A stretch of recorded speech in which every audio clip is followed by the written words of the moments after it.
দিল্লিতে তো আমরা পৌঁছেই গেছি, আর আমরা দিল্লিতে পৌঁছে হোটেলে রেস্ট নিয়ে বাসে করে বেরিয়ে পড়েছিলাম বিকেলবেলা করে কুতুব মিনারের উদ্দেশ্যে। তো এখন কুতুব মিনারের গেটের সামনে দাঁড়িয়ে আছি, আর কানেরটা লক্ষ্য করছো, এই কানেরটা যে বানিয়েছিলাম, তো এটাই পরেছি আজকে এই কুর্তিটার সাথে ম্যাচ করে। তো এখানে টিকিট নেওয়া হয়ে গেছে, টিকিট নিয়ে সবাই ঢুকে পড়ছি এক এক করে। আমার মেয়ে কিন্তু ভারী এনজয় করছে, কারণ মানে ও আনন্দ করতে ভালোই বাসে, ঘুরতেও ভালোবাসে।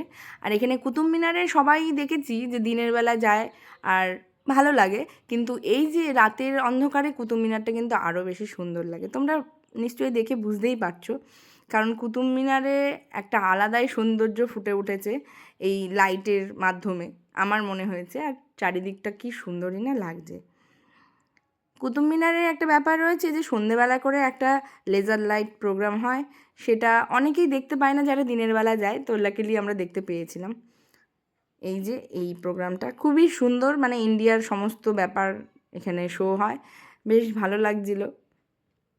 আর আরেকটা ব্যাপার দুঃখিত, যেটা আমরা ইন্ডিয়া গেট দেখার জন্য বেরিয়েছিলাম সেটা দেখতে পাইনি, সেটা বন্ধ ছিল, কারণ প্রাইম মিনিস্টার আসবে বলে। আর আমরা এখন ফেরার পথে, মান্টি ঘুমিয়ে পড়েছে। আর এই হচ্ছে আমার কুতুব মিনারের সামনে পিক। কেমন লাগছে তোমরা কিন্তু অবশ্যই কমেন্ট করো।